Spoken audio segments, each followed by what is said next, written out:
नमस्कार, मैं हूं आपके साथ शिखा ठाकुर। हमारे खास प्रोग्राम क्या कहते हैं नरेंद्र मोदी में आज आपको सुनवाएंगे प्रधानमंत्री मोदी का वो ऐतिहासिक भाषण जो उन्होंने 15 जनवरी 2014 को गुजरात के गांधीनगर में दिया। फिक्की के कार्यक्रम में प्रधानमंत्री मोदी ने कहा कि अगर देश हमें कोई जिम्मेदारी दे तो जिम्मेदारी अच्छी है तो भी हमें निभानी पड़ेगी और बुरी है तो भी हमें झेलनी पड़ेगी, क्योंकि जिम्मेदारियों से भागने से देश नहीं चलता।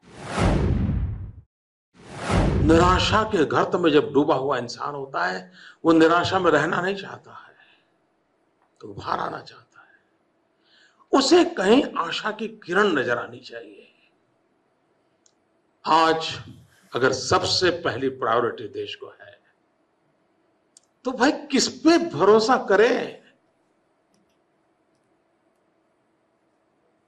और मैं नहीं मानता कि एक लच्छादार भाषण देकर के कोई चला जाए तो आप भरोसा कर लेंगे। कोई नहीं कर सकता जी।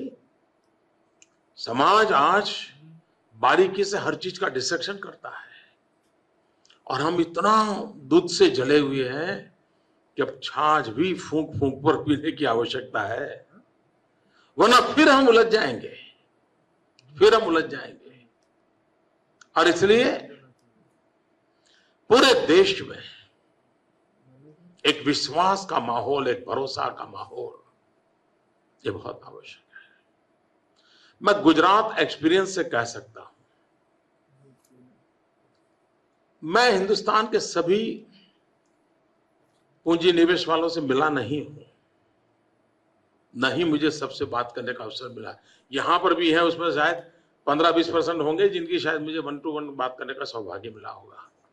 लेकिन हर एक के पास एक बात पक्की है कि यार बाकी चिंता छोड़ो, वहां जा सकते हैं, वहां काम कर सकते हैं। मुझे मिले हैं, नहीं मिले। मेरी सरकार के साथ काम किया है, नहीं किया है। मेरे रूल्स एंड रेगुलेशन देखे हैं, नहीं देखे। मेरी नीतियों से परिचित है, नहीं है। लेकिन किसी ने कहा यार हमारा एक्सपीरियंस बहुत अच्छा है। अच्छा, तुम्हारा अच्छा है, ठीक है, चलो चल पड़ो। ये जो विश्वास है, ये जो भरोसा है, वो स्थितियों को पलटता है। आज बड़े से बड़े व्यक्ति को मिलने के बाद भी ऐसा लगता है यार कर्मकांड था, पूरा कर लिया। कहीं ऐसा ना हो कि भाई मिले क्यों नहीं थे, कोई कहे नहीं इसलिए गए थे। जाते समय भी पता है कुछ होना नहीं है और आने के बाद पक्का विश्वास है कि नहीं होना है। ये स्थिति देश को चलने नहीं देती मित्रों, ये स्थिति देश को चलने दे देती है। और इसलिए लीडरशिप बहुत मैटर करती है। क्या बुलंदी से निर्णय लेने की ताकत है? अनुभव की कसौटी पर खड़े हुए निर्णय करने की ताकत है?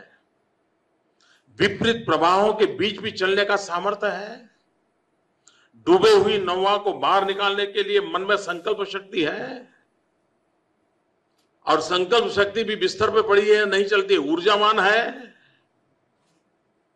इन सारी बातों के आधार पर, और हम उस कगार पे खड़े हैं, इसलिए मैं इस बात को आग्रह से कहता हूं कि समय की मांग है कि हम देश को इन गंभीर सवालों के लिए जवाब खोजने के लिए हम एजेंडा सेट करें, हम प्रेरित करें लोगों को। पूरी व्यवस्था शक्ति को चलाना है।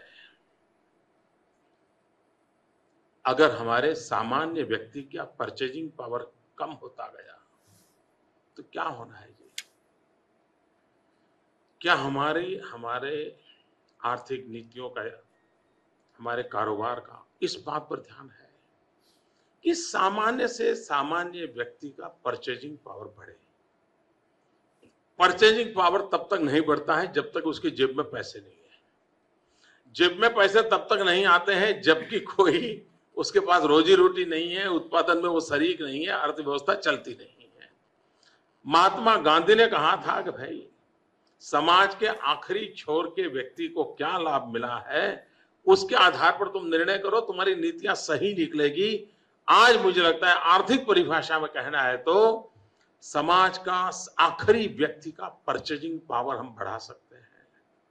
अब जैसे गांव है, वो सबसे बड़ा बायर होता है, लेकिन उस गांव की खरीद शक्ति कम होगी तो शहर की इकोनॉमी जनरेट नहीं होगी। शहर की इकोनॉमी जनरेट नहीं होगी तो हमारे पूरे सारे कारोबार बैंकों तक सीमित हो जाएंगे, और इसलिए इकोनॉमी गांव के अंदर जनरेट कैसे हो, उस पर हम बल दे सकते हैं। हम जानते हैं कि देश में परचेजिंग पावर में सबसे बड़ी ताकत रखते हैं दो सेक्टर, एक है एग्रीकल्चर, दूसरा है सर्विस सेक्टर। एग्रीकल्चर में भी जमीन बढ़ने वाली नहीं है, एक प्रकार से जमीन कम होती जा रही है। अगर परिवार की संख्या बढ़ी, पहले 5 भाई होंगे, फिर 25 भाई हो गए, पर दूसरी तीसरी पीढ़ी में तो उतनी जमीन के टुकड़े होने वाले हैं। ऐसी स्थिति में हम सबका फोकस हो प्रोडक्टिविटी कैसे बढ़े। अब स्टेज वो भी आएगा कि सिर्फ प्रोडक्टिविटी बढ़ेगी उससे नहीं चलेगा, वैल्यू एडिशन कैसे हो। और हम इकोनॉमी की इस पूरी चेन को पूरा नहीं करते हैं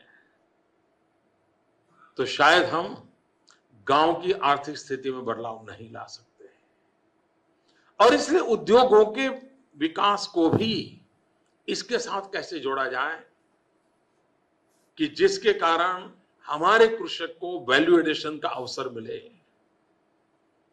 वैल्यू एडिशन अल्टीमेटली उद्योग एंड एग्रीकल्चर का बेस्ट कॉम्बिनेशन है, बेस्ट कॉम्बिनेशन है। हमारे जैसे देश में हम इस पर कैसे बल दें, इस पर सोचने का, और मैं मानता हूं कि नीतियों को उस प्रकार से प्राधान्य देना पड़ेगा। औद्योगिक विकास, इसमें विवाद चलते रहते हैं। हमारे देश में कई बुद्धिमान लोग हैं जो सुबह शाम देश को मार्गदर्शन करते रहते हैं, लेकिन अगर रोजगार के अवसर चाहिए तो उद्योगों का विकास चाहिए। दुनिया में हर जगह पे इस बात को माना गया है, लेकिन अगर हम हमारे खनिज संपदा को, मिनरल्स को ऐसे ही एक्सपोर्ट करेंगे तो देश को न रोजगार मिलेगा न उद्योग बढ़ेगा। क्या हमारा आग्रह है कि हमारी जो भू संपदा है उसको वैल्यू एडिशन हमारी प्रायोरिटी रहेगी। जितना महात्मय एग्रीकल्चर प्रोडक्ट का वैल्यू एडिशन है उतना ही हमारी भू संपदा के वैल्यू एडिशन में है। इवन पानी भी उसका वैल्यू एडिशन बिजली पैदा करता है। पानी काम में भी आता है, वैल्यू एडिशन बिजली पैदा करता है, बिजली उद्योग को काम में लगाया जा सकता है। हम हर प्राकृतिक संपदा पे वैल्यू एडिशन का हमारा होलिस्टिक व्यू होना जरूरी है। चाहे विंड एनर्जी का सेक्टर हो, सोलर एनर्जी का हो, हाइड्रो का हो, या हमारे आयरन ओर से स्टील मैन्युफैक्चरिंग हो, या हमारे लाइमस्टोन से सीमेंट बनता हो, कोई भी हम बॉक्साइट, आप पूरे देश में बॉक्साइट का कोई उपयोग ही नहीं हो रहा है, सब ठप पड़ा हुआ है।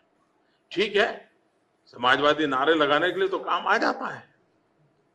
ऐसा कैसा देश हो सकता है कि जहां पर इतनी सारी भू संपदा हो और वो चोरी छुपी से चली जाए या तो किसी के आशीर्वाद से चली जाए, लेकिन वैल्यू एडिशन ना हो।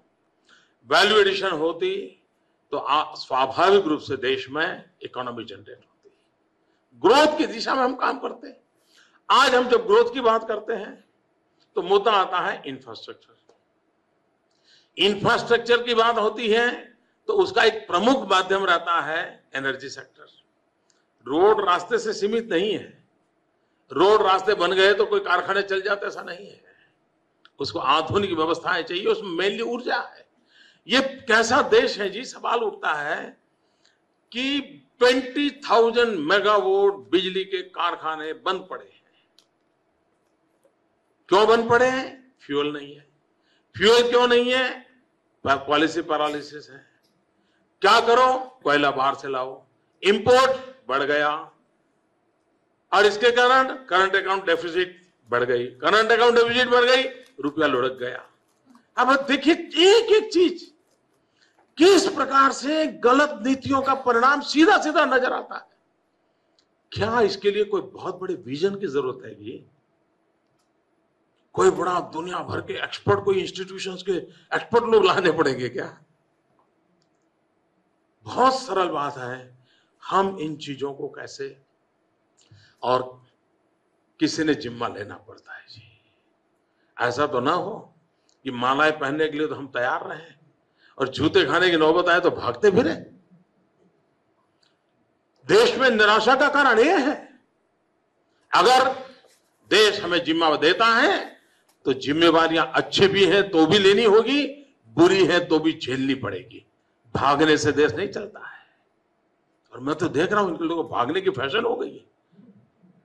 मुझे लोग पूछते हैं कि मोदी जी पटना ले रही से भागे क्यों नहीं? मैंने कहा भागना होता तो मोदी पैदा ही नहीं होता।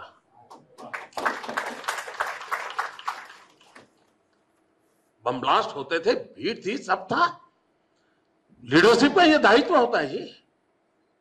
हमारे यहां सूरत में बाढ़ आई थी, बहुत अचानक काफी नुकसान हो गया। अब आप जानते हैं ऐसे अवसर होता है तो मीडिया के लिए तो सीजन होती है।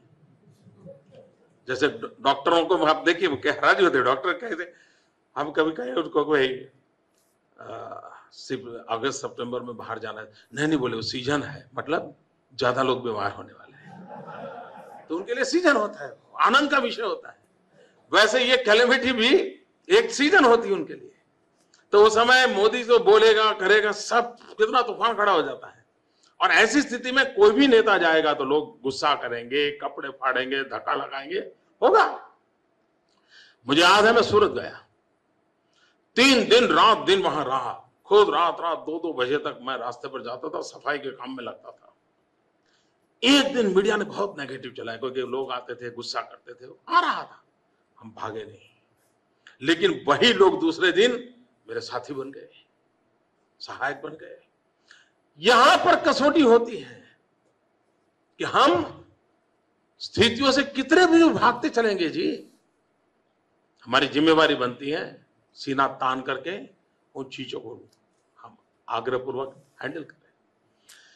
हम कहते हैं हमारे पास डेमोग्राफिक डिविडेंड है, और मैं मानता हूं अगर 21वीं सदी एशिया की सदी है, और जब एशिया की सदी है तो चीन और भारत की स्पर्धा ये स्वाभाविक माना जाता है। तो 2 ऐसी बेसिक चीजें हैं जो हिंदुस्तान के पास बहुत बड़ी शक्ति है। वो एक है डेमोग्राफिक डिविडेंड, दूसरा है डेमोक्रेसी का डिविडेंड। डेमोक्रेसी इतनी बड़ी वाइब्रेंट डेमोक्रेसी होना, ये अपनी दुनिया के अंदर अपनी ताकत बताने का, दिखाने का, खड़ी करने का एक बहुत बड़ा अवसर है, और ये दुनिया को आकर्षित करता है। ये हमारे डेमोक्रेटिक वैल्यूज, हमारी वाइब्रेंसी, हमारी जुडिशरी सिस्टम, ये चीजें हैं जो विश्व को भरोसा देती है दुनिया को हमारी तरफ लाने के लिए। उस भरोसे पे हमारा भरोसा है क्या? डेमोग्राफिक डिवीजन, आप कितना आनंद का विषय है। हम उस युग में जी रहे हैं जिस समय हमारे देश में 65% जनसंख्या 35 से कम आयु की है। हमारे यहां थोड़ा हमने टेक्नोलॉजी की मदद की। पहले कानून के तरह में देखा, आप भी लोग शायद ये जो अप्रेंटिसशिप जो रहता है उससे डरते हैं उद्योगकार, यार अप्रेंटिसशिप वालों को लेंगे तो बेकार में गले पड़ जाएगा, तो उसको लेना नहीं। ये मूड बाय लाज रहता है। हमने गुजरात में सभी छोटे मोटे उद्योगकारों को इकट्ठा किया। हमने उनको समझाया भाई ये कानून ऐसा नहीं है, आप उसका स्पिरिट समझिए। तो उनका थोड़ा हौसला बुलंद, हाँ यार नौजवानों को अवसर देना चाहिए। और हमने जब पहली बार ट्राई किया तो सबको पूछा भाई आपकी रिक्वायरमेंट क्या है, सारा उसका हमने एक पोर्टल बनाया। नौजवानों को पूछा देखिए भाई ये जगह है, तुम्हें कहाँ जाना है, वो सब ऑनलाइन हमने मैकेनिज्म खड़ा किया। और हम लास्ट ईयर 1 लाख लोगों को काम दे पाए।